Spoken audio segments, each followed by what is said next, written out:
Hey guys, and welcome back to The Natty Scene with your hosts, AJ Morris and Vicky Masita. We're back for another update. Front double bicep. That's what I greeted Vicky with this morning. We're back for another update, and this week we are not too sure what we're going to talk about, but we'll see where it takes us, as usual. Hope you're all good, and thank you again for obviously all the shares and the likes on the last one. I think it was quite a popular one amongst most. Hope your training week is going well.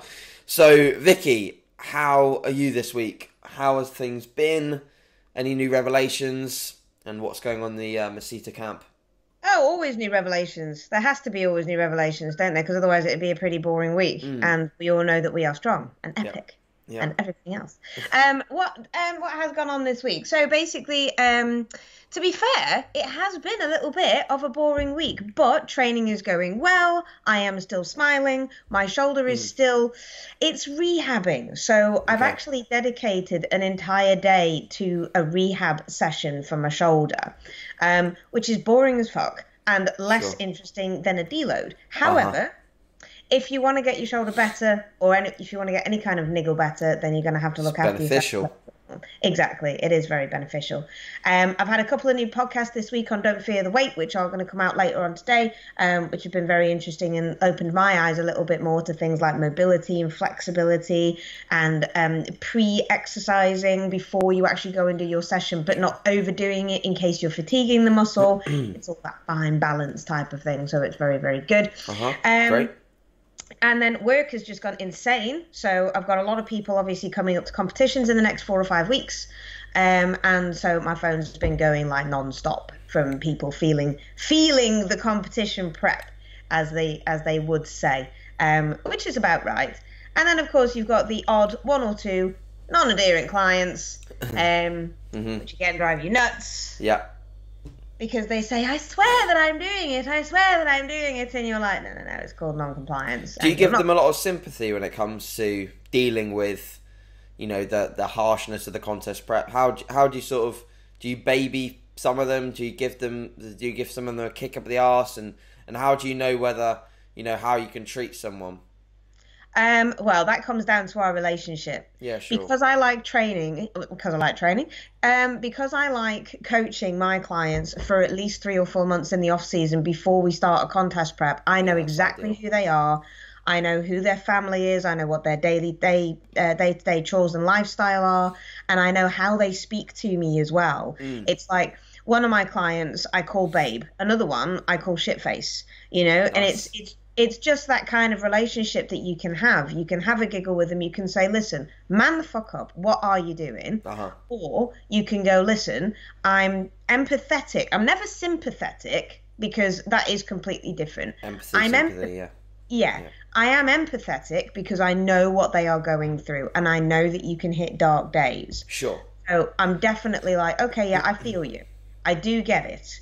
And I can empathize. However, this is your decision. So if you are dragging your heels, you need to get up, have a little word with yourself in the mirror and say, do I really want to do this? If the answer is yes, because you've already spent £300 on a bikini, £70 on a pair of shoes, your makeup, your tan and everything else is done, and we've already booked the hotel to go down, then I would suggest that you get up off the sofa and go and do a session.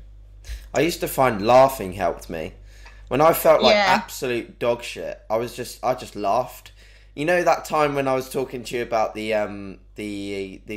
glucose disposal agents I was taking and going hypo every 5 minutes? Yeah. What a night. I had a day where, and this was after prep, I had a day where I legit went hypo so many times and I felt so bad. Mate, so you were still in prep. It wasn't even prep. Prep was done. The room was spinning and I was like, oh my God, I feel horrendous. And I was just laughing at myself. I was like, this is quite fun actually. Like I feel like awful. Way worse than I felt ever in prep. So yeah, I do find that just being comical about the whole process is quite rewarding because you just gain a weird amount of confidence through it because you realise how much of a mental battle it is. You just start to think, okay, well, like if I make it if I make it so I look at this as like a sadistically funny thing, I'll be fine. You know, Exactly. there's no natural bodybuilders die from going into a deficit and being super lean. You don't die. You No, don't no, die. exactly. Your sleep sucks a little bit, and you're a bit hungry. Cool. Like, just deal with it. Fucking crack on. That's it. I mean, the Um, thing is that like for me, when I was hungry during prep, that was not hunger. Do you yeah. know what I mean? Because I've actually had a lot of messages this week about my eating disorder and about how I got over it, how I deal with it, especially when in a quote unquote bulking phase, Sure. and how I deal with the way that I look and various other bits. But we'll get onto that another day. But that prep hunger to me is not hunger, Mm. you know, because I was hungry for like a decade. Yeah. Yeah. So Yeah, that you kind said of hunger. this. Yeah, you said this last week, didn't we? We discussed about Exactly. how hunger just is very, very much static with yourself. Yeah, absolutely. Yeah. And it's only what you perceive it to be as well. You know, Ah, it's not. Hunger can be a bad thing, but hunger can be a good thing. Hunger can be enjoyable. Hunger can be absolutely fucking detrimental to your mind and your mood and everything else. But it's how you mentally deal with it. So I deal with each and every individual client as an individual client. And that's exactly what I do with every one of them and treat them in a different way. So sure. I'll either take the piss out of them, which they respond to. Um, like one of my clients came and trained with me actually the other day, and he was failing on the hack squat, and I said, "Oh, did you leave your handbag at home?" And that motivated the shit out of him to get another 3 reps. And it's like, see, you didn't fucking fail, because if you Good. failed, there's no way you would have got another 3 reps. Superb. Uh-huh. Yeah. So, but yeah, that's it. So, how's your week gone? Yeah, great, thank you. Yeah, another Good. week in the books of good training. I'm going to hesitantly say that I'm probably deloading next week Oh, because I'm at this point where I think I said last week things are starting to hurt a little bit. So my forearms are really hurting from low bar squatting. My upper back is really sore from low bar squatting. My elbows are starting to hurt, and yeah, all these things are creeping in. So I know I can feel my body when I need to back off. And maybe this is something we can talk about sort of today in terms of the signs that you'll feel, but the signs that come into fatigue management are very individualized. So sure. one person to the next, you won't find the same sort of biofeedback that you get when someone's reaching that point of overreaching. Some people will get sick. Some Yeah. people will get their sleep affected. Some people will have their appetite diminished. My appetite stays, if anything, when I'm overreached, my appetite's higher. Really Mm. interesting. When I dissipate fatigue, my appetite becomes lower. When I'm deloading, I'm not hungry at all. My training stimulus creates my hunger, in my opinion. All Um, right. so my sort of signs are that injuries are starting to creep in, or just niggles in general. My biggest sign within the gym is like I don't feel as motivated to do the things that I want to be doing. So even when I progressively overload a lift, I don't get as excited as I would normally. So like I don't run out the squat rack and be like, fuck yes, and like chuck my belt on the floor and get all hyped. I didn't do that the other day when I hit a squat PR, and I was like, like, am I feeling good here? Like, what's going on? But there's loads of other extraneous variables that could be affecting how I feel at the moment. Because yesterday, it was, and this is something I talked about ages ago, the weather affects my mood massively. Yeah. Yesterday it was really sunny, and I met up with a client, we trained together, we trained push. I was off my nut buzzing, and that was an awesome session, and I got a great pump, felt good, looked good after, slept really well last night. And I genuinely think, not only because I had a good time with my client, but I genuinely think that was weather dependent. It was sunny.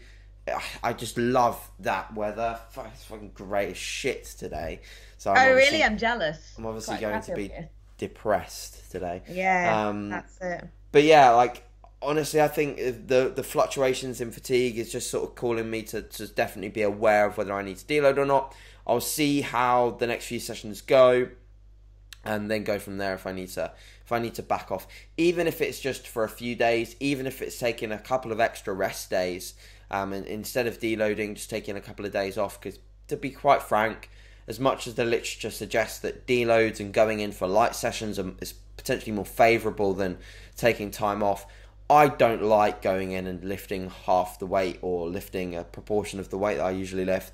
If anything, I sometimes feel that those workouts are harder on me than just doing nothing.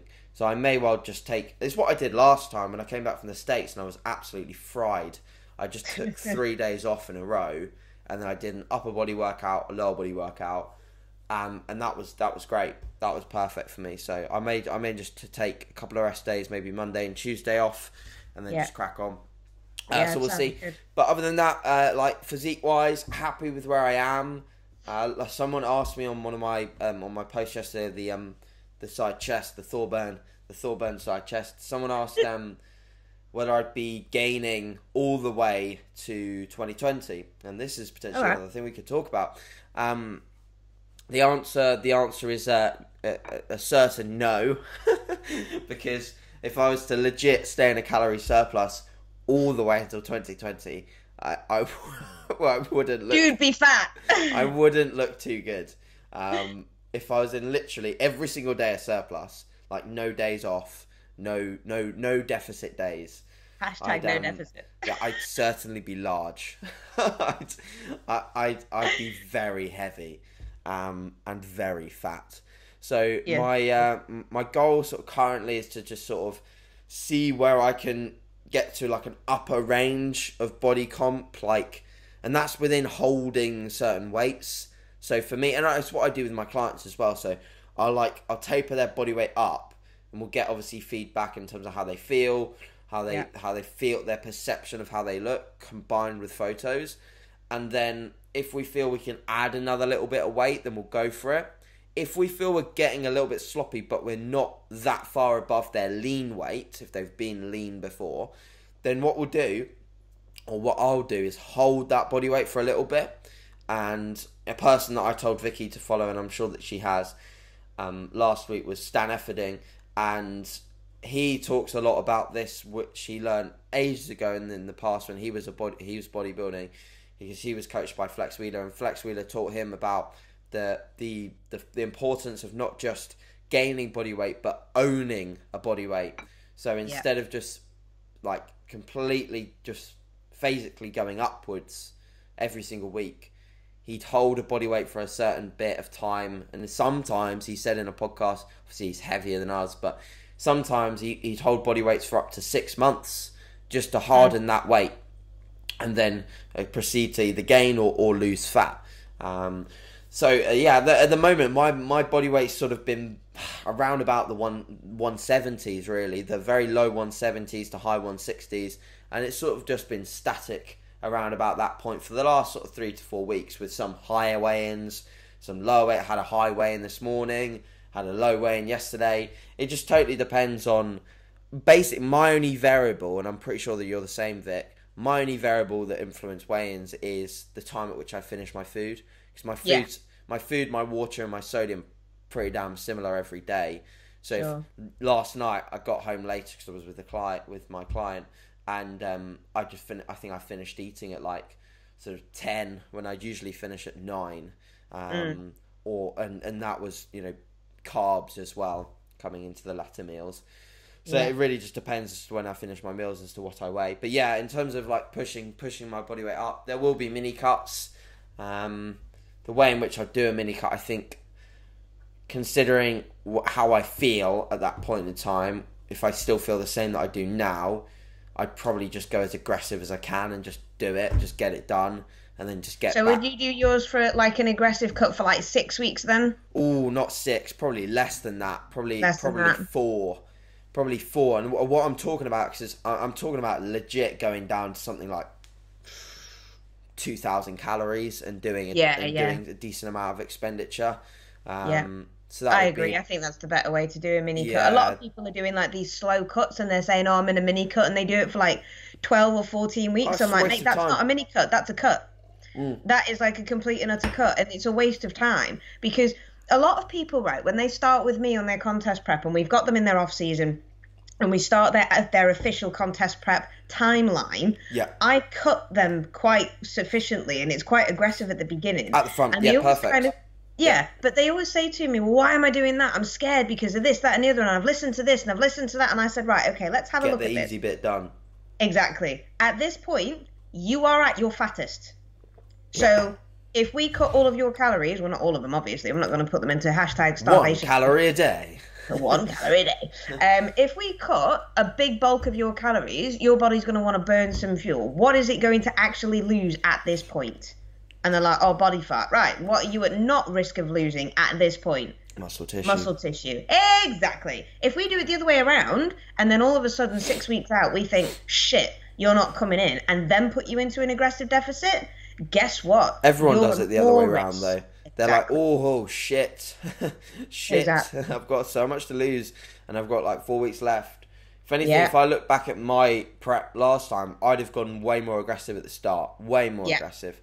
Yeah. Or what I'd have done is phasical. So I'd have done a really harsh mini cut, but way before, like quite a decent amount of time before I want to start the prep. This So is the prep how I do before it. the It's prep. optimal. Mini cut, hold that mini cut dieted weight, hold it, and then start your contest prep on decently high maintenance calories, and then start it from that weight. So a decent weight, so you're pretty already decently lean. Start it from there and then diet down. And that's what I've noticed anecdotally following Cliff Wilson. That is what he does. Like 100%. He actually gets his clients, if they're off season, he'll get them to basically, before they start prep with him, he'll get them to diet down to a specific weight before he'll even start them on his coaching. So he'll say, thanks for the pictures, diet down to this, and then we'll start. Yeah. And I saw someone like one of the pros that he's working with this year, and he already looked lean for an off season because he's so his muscularity is so high, and he was like, oh, I've got to drop 15 pounds before I worked with Cliff, and I was like, fucking hell, you know, you're going to be rancid peeled by the time that you've worked with him. But that's, you know what, you know, all of his clients come in diced because they give it they really do this sort of decently phasical approach, so they're ready to start a prep. Another guy this topic about the phasical approaches, actually, because I was listening to another podcast the other day regarding phases and how to set up your training phases and all the rest of it. So maybe we can continue on with this kind of topic. Yeah, sure. But yeah, I like the idea of doing a prep before a prep, and that's what I like doing with. I don't do it with all of my clients because, again, it just depends on how soon they come to me for contest prep. I am getting to the point now, though, where I'm getting to people who are coming to me for contest prep saying, I'm 8 weeks out. And it's like, well, I'm not going to prep you then. I'm sorry. You know, if you can find somebody to prep you in 8 weeks and know nothing about your body and you're going to be comfortable getting on stage, then we ain't going to do that. Sure. And I've done that on a few occasions. And one of my panda rants, do you know what? We've got to actually talk about this as well, right? We've got loads of subjects to talk about, as if we do this. One of my panda rants, I went to do it the other day, but I was so cross about it. I decided not to do it because I thought I was just going to shout at the phone a little bit more. A client came to me for posing practice. I'm not prepping him, right? He just wanted posing. So I've come to him, we've worked together and all the rest of it. He took off his shirt and I said, how many weeks out are you? And he went, 7. I was like, wow. I mean, the dude needs about... Was this the guy you talked about the other week? Came to your house and posed and was way off? No. We went to the gym. Oh, okay. We were at the gym for it. 22 pounds, 24 pounds he needs to get off in 7 weeks. Was he fatter than me? Oh, yeah, totally.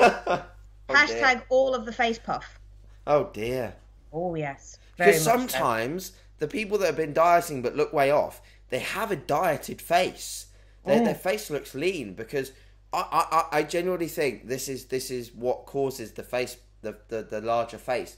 It's just whatever. Like, even if you're still pretty lean, if you're in a surplus and you're eating an abundance of carbohydrates, your face is going to get somewhat bigger. I just think that's it's not even that much fat. It's just puff. Yeah, it is. It's just but puff. Some people don't get it. I fuck you. 'Cause I get it, and I look legit fat. Like, there's people come up to me in the gym and be like, AJ, like, you're off season now, right? I was like, yeah.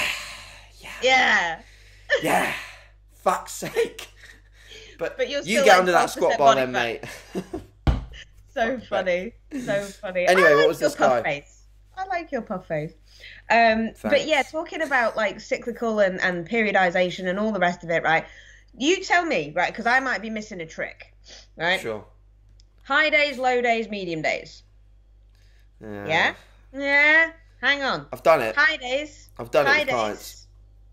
3,500 calories, like 201 grams of protein. Medium days, 180 grams of protein. Okay. Less carbs. Okay. And a tiny bit of fat. Okay. Rest days, 150 grams of protein. No carbs. Why is protein changing? That doesn't make sense. Exactly, right? And I was looking at this and I'm like, How much does he what? weigh?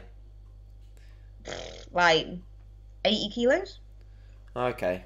Probably less than that, actually. Probably less than that. Okay, Right. so it's not that far off a gram per pound, but to be fair, when you're on a rest day and you're doing minimal carbohydrates, you probably want the protein actually higher to provide some sort of satiety.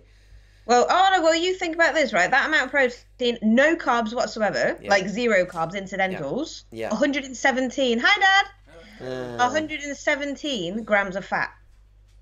Oh, wow, that's a lot of fat there. That's a lot of fat. Oh, fuck. Could you You're imagine? eating What does the guy do? Just eat a tub of coconut oil every day? Yeah, probably, most likely. Oh, God, not good. Horrendous. And then he's got this diet template that he's shown me. Now, I don't like calling out other coaches. I really don't. And hence the reason why I'm not obviously going to say anything about it. No, But he has their own strategy and blah, blah, and all the rest of it. And if it works for you, great. But he's given him a diet template. One of his meals is turkey breasts, a medium avocado, not even a weight of avocado, a medium avocado with some veg, right? And he's broken down the macros to 30 grams of protein, 4 grams of fat, right? It'll have to be a very medium avocado, that. I know, yeah. I was like that. What's that? Did he lick the avocado? what? Did he just grate the skin onto his turkey? It's half a medium it's a medium half of an avocado. Exactly. So I suppose if we're going to talk about, if you're going to do a meal plan for your clients, make sure that you know what fucking macros are in your meal plans. Weight of everything. And weight of everything. And weigh it raw. Weigh it raw. Why would you weigh meat cooked? Yeah, you wouldn't want to do that. No. So that's a bit of a rant. But yeah, periodization. So in terms of what's your opinion then on cyclical dieting? So either cycling calories or cycling carbs or whatever like that. What's your opinion on? Well, you can look at sort of cyclical dieting in terms of sort of two concepts. You could look at it from a daily perspective or looking at it from the course of the diet. So you'd have, phases of diet breaking and maintenance calories to essentially drop diet fatigue.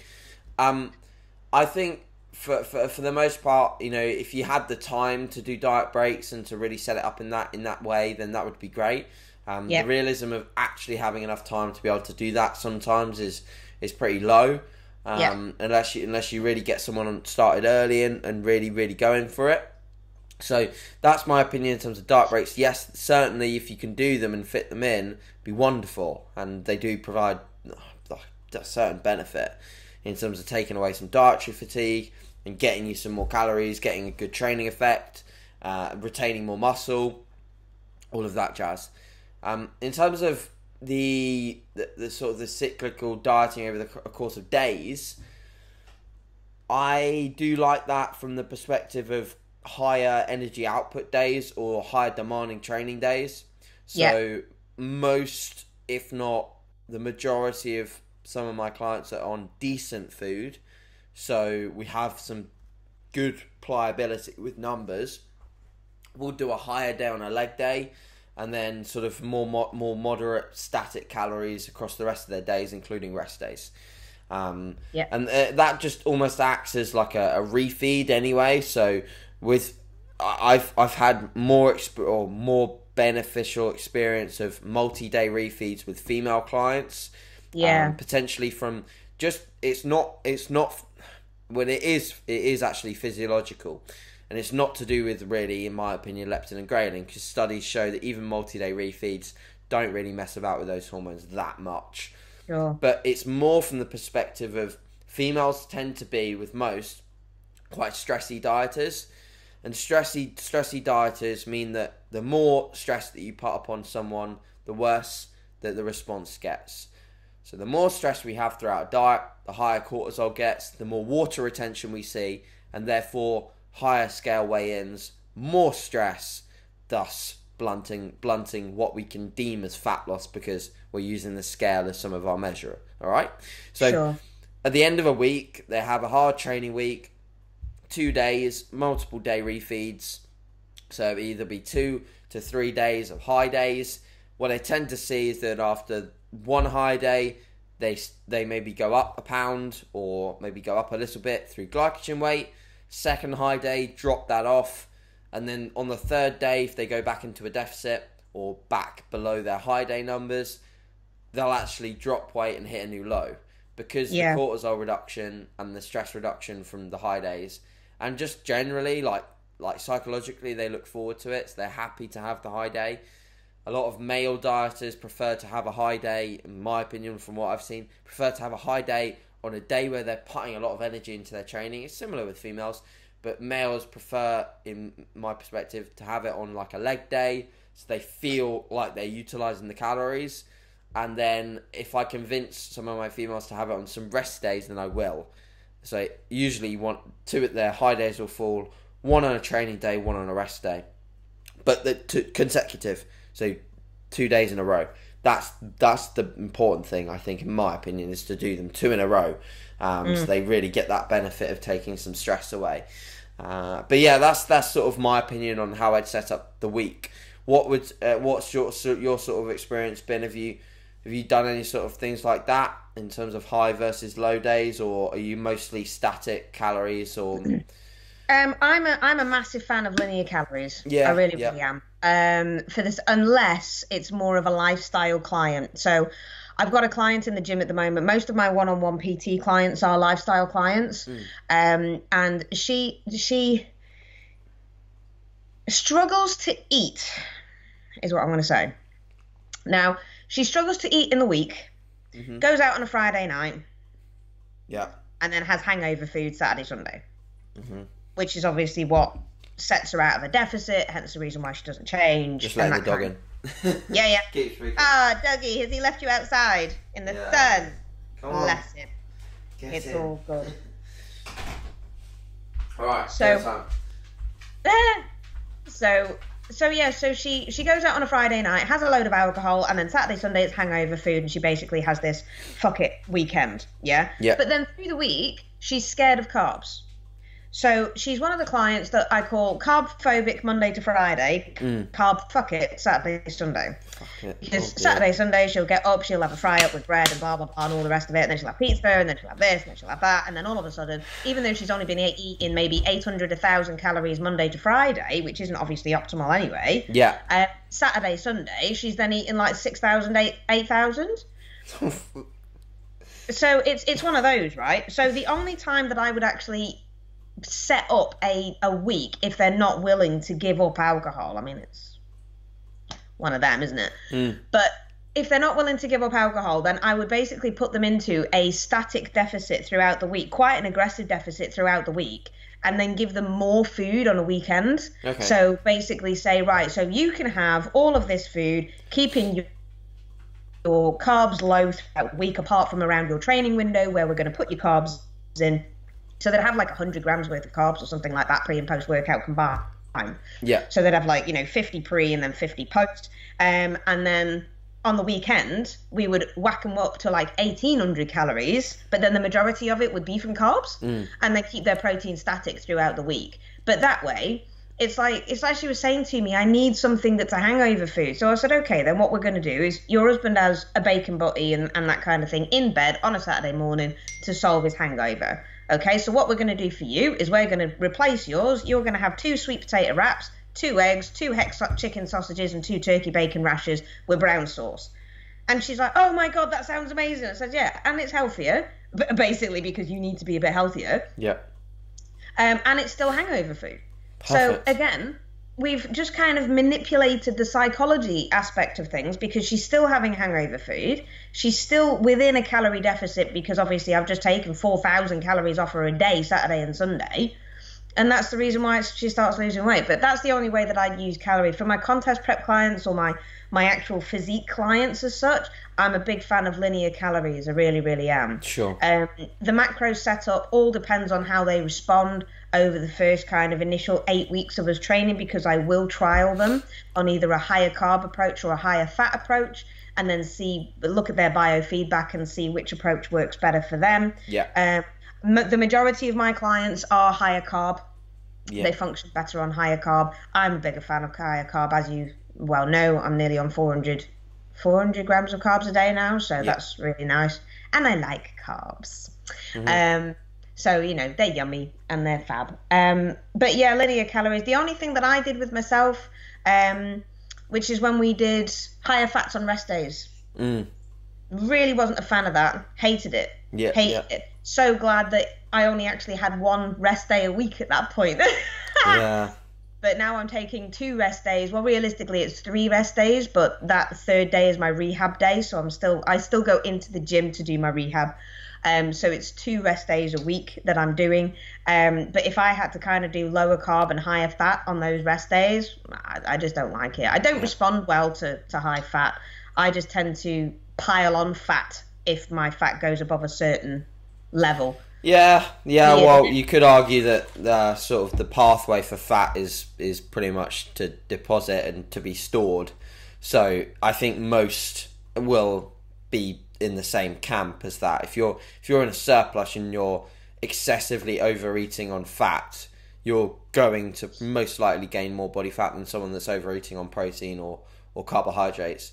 Absolutely. Fat will just essentially be turned or stored as fat, the easiest out of those 3 macronutrients. That's not to say that fat is bad, because you need some level of dietary fat for just general functioning. But yeah, I would agree with you that a lower fat approach is pretty favourable. But I don't do the high fat rest days anymore. I have done them because there is some benefits to be seen in terms of your sensitivity to carbohydrates and your metabolic flexibility, in terms of your ability to uptake the carbohydrates you're eating on training days, due to some slight benefits that you can see. Like if you were to take probably within if you were to take fasted blood glucose after a day of very low carbohydrates, higher fat, you'd most likely see a lower reading, thus benefit it, like your increased insulin sensitivity, comparative to just eating an abundance of carbohydrates and not training with any sort of glycolytic response. So you're not going to utilize as much of those carbohydrates as you would obviously when you're training. But the reason why I don't do that with many clients now is because most of my clients train 6 or 5 days a week. So the requirement for carbohydrates on rest days is still there from a recovery perspective. So absolutely. Most tend to recover better when we do keep carbohydrates pretty similar, if not the exact same, on rest days. And most people are generally insulin sensitive anyway, because I don't let people get too fat, and body fat's the main driver for insulin sensitivity. Definitely. And in terms of actually being able to process the carbohydrates by utilizing the fats and things like that, would you think it would be more beneficial to actually do that 2 days in a row? So you know how you were saying like multiple day refeeds, because obviously science has shown that 1 day isn't going to be making a big difference. I suppose the same can be said for having that higher fat day, in terms of utilizing the glycogen properly, or benefiting from an insulin response kind of view, because realistically 1 day, as in on its own, may not work that well. Whereas if you have 2 or 3 rest days in a row, depending on lifestyle or whatever, then it might be a little bit more beneficial. What do you think? Yeah, if you're looking more down the lines of changing energy sources and actually utilizing fat as fuel and producing ketones, it would probably take a 2 to 3 day period of time, I imagine. If not more. I quite honestly will say I'm not in a position to tell people exactly how long it would take to start producing ketones and using fat as fuel, but I believe that it would be a decent amount of time. Yeah. Not even from that point of view though, but from the point of view of like sensitizing your insulin response. I think you could see a beneficial increase, of course, one day. Oh, could you? Yeah, Okay. yeah. If you were to literally take the biofeedback and take the reading, I reckon you would see. Well, I've done it. I've done it. Yeah. My usual, after a day of sort of, my new usual carbohydrate intake will be around about 4.2 fasted, and after a day of, if I did 0, minimal, just vegetables, it would be below 4. It would be easy. below 4. Yeah, definitely. You look flat as hell. But you've got to remember that the carbs are not the only macronutrient that spike insulin. Definitely not. Protein and that's a insulin. big myth that we should really dispel. Protein spikes it like fuck. It really does. Yeah, it really does. Yeah. Hence why in your update when I sent you your feedback, I was saying about situating more protein post workout when I gave you that protein boost, because insulin's a very anabolic hormone.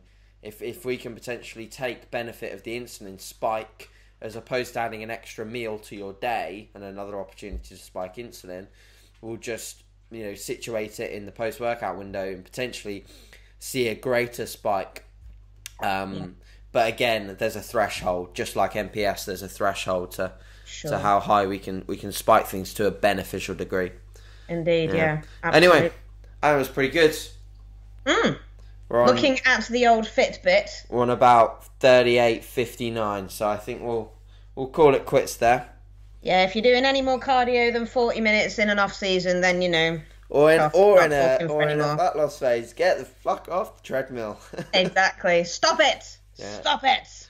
Right. Cool. Yeah. As usual, guys, take an image of. Yeah, we forgot to do that last week. Did we? Fuck. Proper gutted. I put it on my story. I was like that, AJ. We forgot to do the screen grab. What the actual? But anyway, so yeah, take an image, guys. All right. Strong image. 3, 2, 1. Okay, cool. Awesome. Strong. And as usual, any questions, just ask, or any topics you want us to cover, let us know. Screenshot, screen grab, share on your IG story, tag us in about 84 photos, and we'll love it all. All right, guys, we'll see you next week. See you in a bit.